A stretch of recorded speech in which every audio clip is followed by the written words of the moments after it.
Good morning. Welcome back. Decided to chill today. Move my camera down a little bit so I can relax and hang out with you guys. Let's talk about business mentality. And as this loads, I'm going to load the comment in here, hopefully. All right. Business mentality. Let's talk about that, especially in the sales portion, the sales department. I want to talk a little bit about that.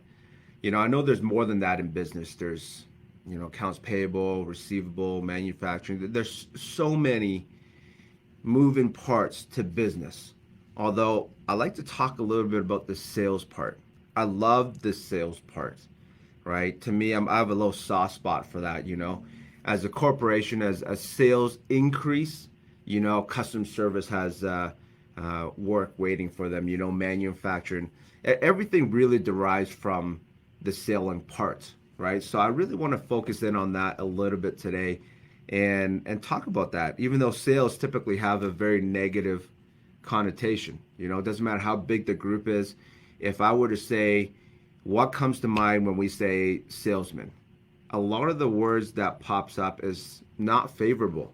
It doesn't look good for the salesperson, and I can understand that, right? Because most people probably never dealt with a professional salesperson before, or if they have, it's so far and few they might not have maybe remembered or picked it out, or even distinguished between the two. I think we had too many negative experiences when it comes to sales, right? Although we've all bought something before where we felt so good about the process, we want to refer people to that salesperson, right? So we've all experienced that before, right? And sales is crucial. We all want to own. True. We all want to own a house. Everybody wants to own a car. Everybody want to own things, although they don't want to be sold something, right? Now, in order to own something, you need to buy something, yet you don't want to be sold, right? It's not because we don't want to be sold. We just don't want a unpleasant sales experience, right? So to deal with professional sales is important. Now, that could be a different segment. If that is of interest, maybe make some comment on how to achieve that level of being professional sales where people love to interact with you, refer people to you, and they feel good about that process. There's a science to that. So we can talk about that on a later date. If that is of interest, you can put that in the comments. Today's not that topic, although it does kind of segment into what I want to talk about. In the sales world, there's something called month end, right? And I want to talk about that today, okay? So we got 3 days left. That's 72 hours. And I want to talk about how crucial these last 72 hours are for salespeople in business, okay? Or businesses, what they should relay to a message to their sales team, okay? So if we're talking about sports, I'm a big sports guy. If a basketball game has 4 quarters, football game has 4 quarters. If a month is a game broken down to 4 weeks, the last week would be the fourth quarter. You get me on that?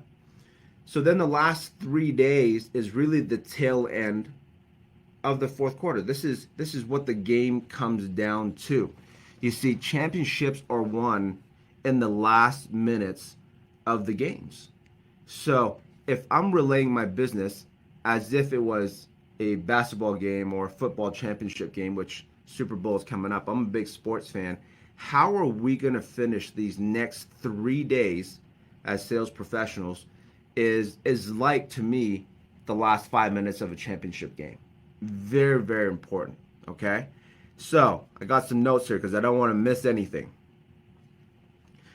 Either rise and become a champion or fall and come back next season. And for us, next season is next month, okay?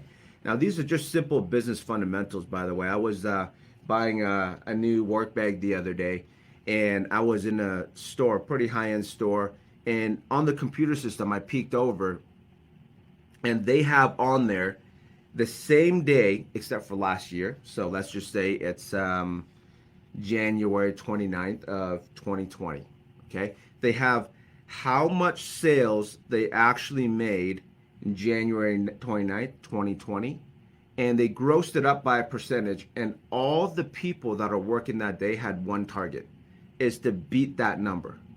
So for that company, they go day after day. So if today they sell more than the same day last year, they know they're growing as a company. Some companies even break it down to the hours. Okay, you ever been on a Google app? You looked up a restaurant, they'll tell you when the restaurant's busiest, right? I have friends who are business owners. They track sales per hour, and they know ticket sales, how much per receipt, how much per table, how much do they usually spend, what food item, how much of it is liquor, how much of it is food, and they break it down to the hour. That's why when you look up certain restaurants you want to eat, they can have an idea of how busy certain times are, because restaurants track it by the hour, right? So for easy simplicity's sake, we can just track month over month.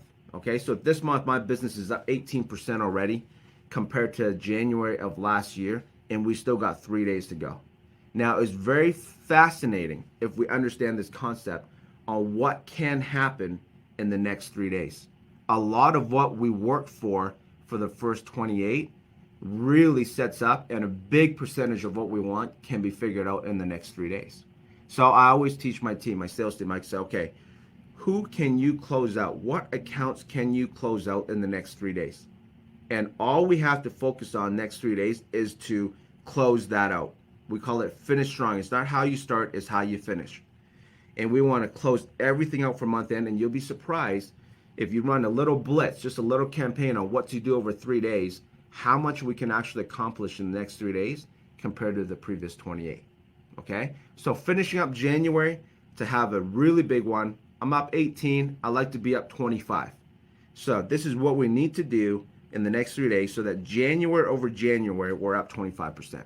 Now, if you did that every month, would your year not be 25% better than last year? That's how you can systematically grow your business year after year.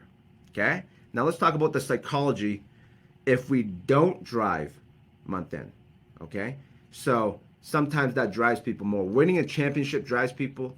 Not losing in the final minutes also drives people too. Okay? So not driving month end, psychology wise, this is what can happen. Everything we don't close this month as an organization will fall into next month. And if it falls into next month, human nature tells me they think they already have something lined up, therefore they work less next month. Compared to if they closed everything out in January, they go into February fresh and they have nothing on the books. Now they're working to find business to close. So just by driving into January to make sure January 2021 is better than January 2020, it also sets you up for a really good February as opposed to letting human nature set in and having a mediocre February. Okay?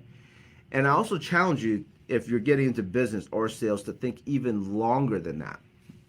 Let's say if we don't drive month end, we have a 17% plus January, high five, everybody celebrates.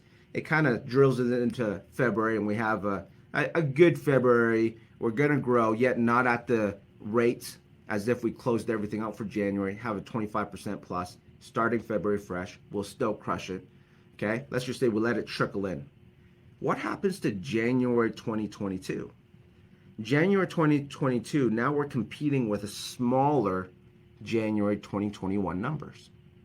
Do you see what I mean? Like the trickle effect is massive to even attempt to calculate.